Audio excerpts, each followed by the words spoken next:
बिस्मिल्लाहिर्रहमानिर्रहीम। अस्सलाम वालेकुम रहमतुल्लाहि व बरकातहू। वाटर मैनेजमेंट टीवी में आप सब दोस्तों ज़िम्मेदार भाइयों को खुशामदीद कहता हूँ। दोस्तों, हम बात कर रहे थे गवर्नमेंट की तरफ से सब्सिडी के बारे में। पहले गवर्नमेंट ने एप्लीकेशंस ली, आप सब दोस्तों ने बढ़ चढ़ के उसमें हिस्सा लिया।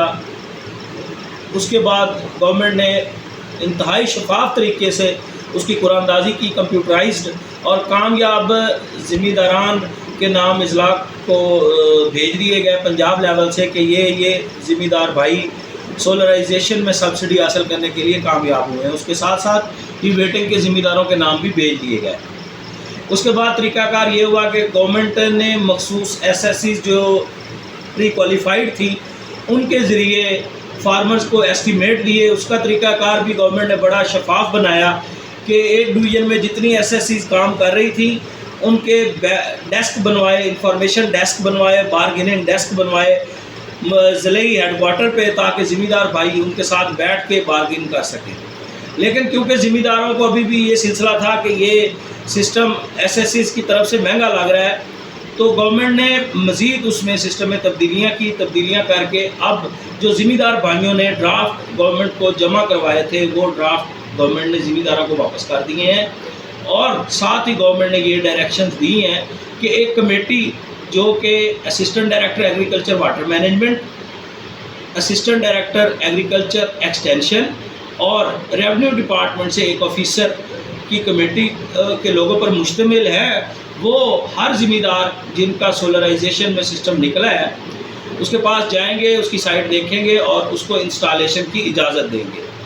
अब सबसे इम्पॉर्टेंट बात उसकी तरफ आ जाते हैं कि इंस्टॉलेशन ज़िम्मेदार कैसे करेगा और सब्सिडी कैसे हासिल करेगा। तो यहाँ से हमारी असल वीडियो शुरू होती है। गवर्नमेंट ने जो अपने स्टैंडर्ड्स एसएससीज के थ्रू फार्मर को सोलराइजेशन के लिए देने थे वो स्टैंडर्ड्स उन पे गवर्नमेंट आज भी कायम है। गवर्नमेंट कहती है कि जो फार्मर ने सब्सिडी क्लेम करनी है उसमें स्टैंडर्ड्स और स्पेसिफिकेशंस का ख्याल रखा जाएगा।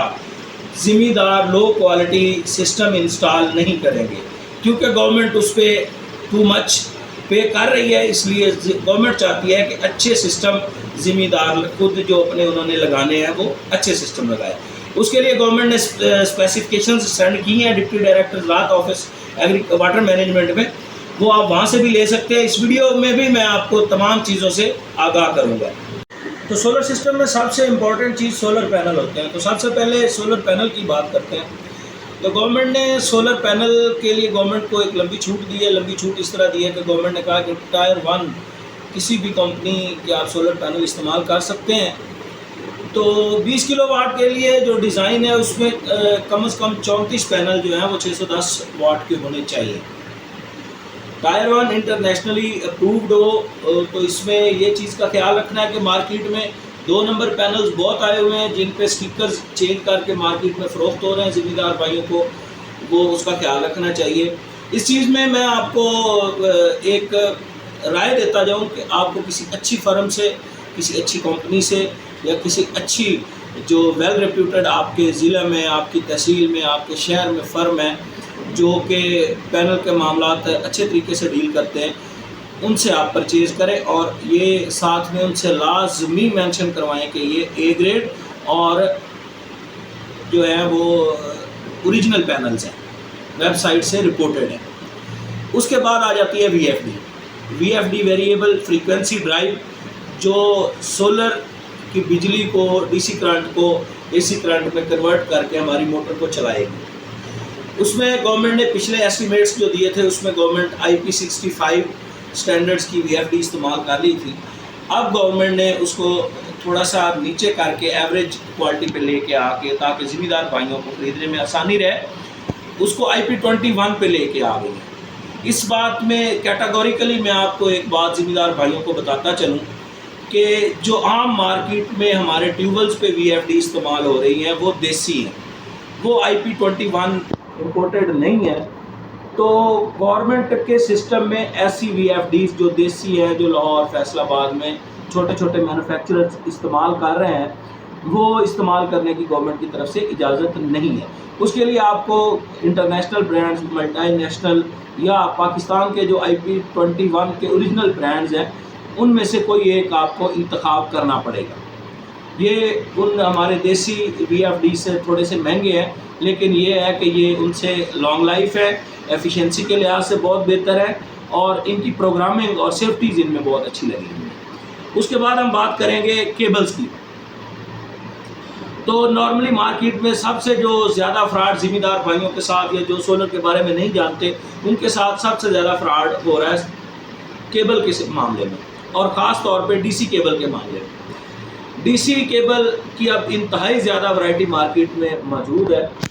2.5 mm की केबल पे 4 mm लिखा हुआ स्टैम्प हुआ आ रहा है और 4 mm की केबल पे 6 mm पंच हुआ आ रहा है। तो इस चीज़ का ख्याल रखना है, हमेशा कोशिश करें कि किसी अच्छी फर्म से, रिकमेंडेड फर्म से, और जो अच्छी कंपनीज़ हैं पाकिस्तान में, न्यू एज है, यूनिवर्सल है, इस तरह की जो कंपनियां, उनकी ओरिजिनल पंच्ड केबल आप ख़रीदें और इस्तेमाल करें, ताकि कल जब कंसल्टेंट आपका सिस्टम विज़िट करने जाएगा तो वो आपके पैनल, आपकी केबल को डेफर ना करे, वो केबल आपको चेंज ना करवानी पड़े, क्योंकि गवर्नमेंट ने आपको अच्छे स्टैंडर्ड्स के हिसाब से पैसे देने हैं। इसमें आप अपने तौर पे सेफ्टी के हिसाब से कोशिश करें कि टेन कोटेड और डबल PVC के साथ आजकल सोलर मार्केट में एंटी बर्न के DC केबल्स आई हुई हैं, जिनको आग लग के आगे नहीं चलती, वो केबल्स इस्तेमाल करें। वो थोड़ी सी महंगी है लेकिन वो लॉन्ग लास्टिंग है और ज़िंदगी के साथ चलने वाली चीज़ें वो कोशिश करें। दूसरा, आपके इंस्टॉलर क्या करेंगे, वो इंस्टॉलर ये करेंगे कि जहाँ जोड़ कहीं बनता होगा, नॉर्मली जो हम लोकल इंस्टॉलर है वो तार कट करके तो उसको जोड़, जैसे AC केबल को जोड़ लगा के ऊपर टेप कर देते हैं, वो नहीं करने देना। DC जो बिजली है उसका मामला बहुत संगीन है, उसमें MC4 कनेक्टर्स इस्तेमाल होते हैं और वो भी 1000 वोल्ट और 1500 वोल्ट के और अच्छी कंपनीज़ के आते हैं। आप कोशिश करें कि वो इंस्टॉल करवाएं ताकि आपका काम लॉन्ग लास्टिंग हो। उसके बाद AC केबल के बारे में आ जाते हैं। AC केबल जो 7.5 किलोवाट और 10 किलोवाट है, उसमें 6 mm मिलीमीटर स्क्वायर की जो केबल है वो आपकी इस्तेमाल हो जाएगी 3 कोर। इसमें मैं आपको जो 20 किलोवाट का सिस्टम है उसमें 10 mm स्क्वायर की जो केबल है वो रिकमेंड करूँगा। वो 3 कोर AC में आप इस्तेमाल करें ताकि लॉन्ग लास्टिंग हो और आपको कम से कम उसके मसाइल पैदा हो। उसके बाद हम बात कर लेते हैं ब्रेकर्स की। ब्रेकर मार्केट में इस टाइम 1 नंबर से लेकर 10 नंबर तक आए हुए हैं। लोकल मार्केट से जब आप उनको परचेज़ करेंगे तो वो आपको 1000, 1200, 1500 की रेंज में मिलेंगे, लेकिन वही अगर ब्रेकर्स आप अच्छे आला क्वालिटी के इस्तेमाल करेंगे जो गवर्नमेंट की तरफ से रिकमेंडेड है और जिन पे गवर्नमेंट सब्सिडाइज कर रही है, तो वो तकरीबन आपको कोई 3000 की रेंज में अच्छे ब्रेकर जो है वो A ग्रेड के वो मिलेंगे। कॉपीज़ नहीं लेनी, मार्केट में कॉपीज़ आमतौर पर अवेलेबल हैं। इसमें गवर्नमेंट की तरफ से जो है वो 16 एम्पेयर्स के ब्रेकर्स रिकमेंडेड हैं AC और DC। AC में मैं आपको रिकमेंड करूंगा कि आप 32 एम्पेयर्स पे चले जाएं, क्योंकि मोटर जो भी है वो 16 एम्पेयर से ऊपर जाएगी तो वो बार बार ट्रिपिंग करेंगे। तो ये मेरा ख्याल में कोई टाइपिंग मिस्टेक हो गई है स्पेसिफिकेशन लिखने में, टाइप करने में, इसलिए वो आप 32 एम्पेयर्स का जो ब्रेकर है वो इस्तेमाल करें AC। उसके बाद आ जाती है डिस्ट्रीब्यूशन बॉक्स। डिस्ट्रीब्यूशन बॉक्स की भी गवर्नमेंट ने स्पेसिफिकेशंस दी हैं। वो आप 18 गेज का इस्तेमाल करेंगे, उसमें 12 inch by 8 inch by 6 inch का डिस्ट्रीब्यूशन बॉक्स इस्तेमाल करेंगे आप। उसके बाद आ जाते हैं हमारे स्टैंड्स। गवर्नमेंट ने इस सिस्टम के लिए 2 किस्म के जो है वो फार्मर को अलाउ किए हैं। पहला L2 स्टैंड है जो आमतौर पर हमारी छतों पर भी लगे आप लोग देखते हैं, और गवर्नमेंट ने अगर कहा है कि आपके पास छत अवेलेबल है तो आप उसको रूफ टॉप पे लगा लें, अगर आपके पास छत अवेलेबल नहीं है तो आप उसको ग्राउंड पे भी लगा सकते हैं। उसमें गवर्नमेंट ने जो स्टैंडर्ड्स दिए हैं कि वो मिनिमम 14 गेज या 14 गेज से ऊपर का होना चाहिए और ये लाजमी है। अगर उससे कम का आप लगाएंगे तो वो गवर्नमेंट कल उसको पास करने में कंसल्टेंट दिक्कत करेगा। तो मार्केट में नॉर्मली जो L2 के स्टैंड है वो 14 गेज से कम के 16 और 18 के सेल हो रहे हैं, तो अक्सर दुकानदार उनको 14 गेज का ही कह के वो सेल कर रहे हैं। उसमें आप उनसे ये गारंटी लें कि अगर कल कोई 14 गेज के साबित नहीं होते तो ये आप फॉर्म रिटर्न करेंगे।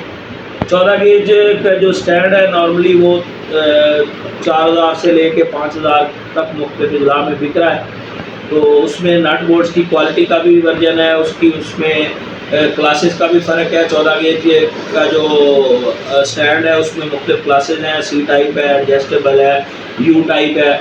इस तरह इनके रेट्स में फिर फ़र्क आ जाता है। जिस तरह उसकी क्लासिफिकेशन चेंज होगी तो L2 स्टैंड की प्राइस भी चेंज होती जाएगी। उसके बाद जो स्टैंड है रिवॉल्विंग, जिसको जो सुबह और शाम सूरज की तरफ घूम जाते हैं, सर्दियों और गर्मियों में घूम जाते हैं, तो गवर्नमेंट ने उसमें भी स्पेसिफिकेशंस दी हैं। उसकी स्पेसिफिकेशन ज़रा सुनने वाली हैं।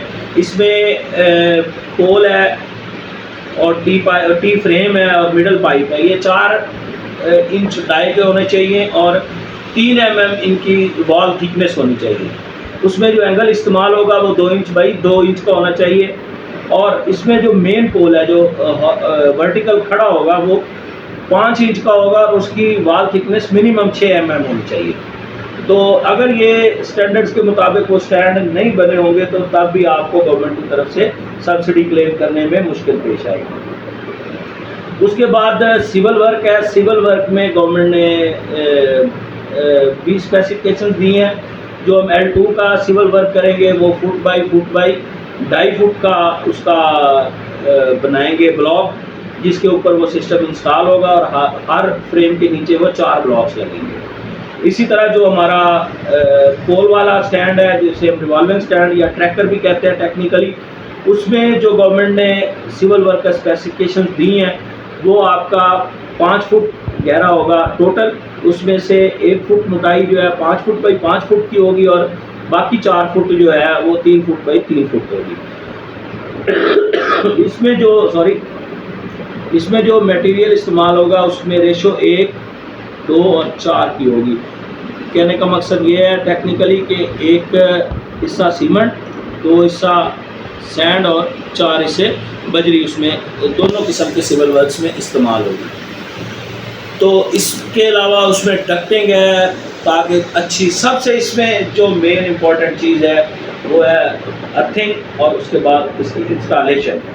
अर्थिंग के हवाले से आप लोग ख्याल रखेंगे कि अर्थिंग प्रॉपर होनी चाहिए। जहाँ तक आपका सेम आ जाती है, पहली अच्छी सेम मिल जाती है आपको, वहाँ तक आप बोर करवा के उसको प्रॉपर 10 mm स्केयर का जो कॉपर का रॉड है और 10 mm की उसकी केबल है वो आप इस्तेमाल करेंगे। बाकायदा प्रॉपर अच्छे टेक्निकल लोगों से अर्थिंग करवाएंगे ताकि कल वो जब क्लैंप मीटर से टेस्ट की जाए तो वो आपकी पास हो जाए। ये ना हो कि आप पैसे भी लगाएं और वो अर्थिंग आपकी प्रॉपर काम ना करे, तो फिर उस सूरत में आपको वो मसला बनेगा।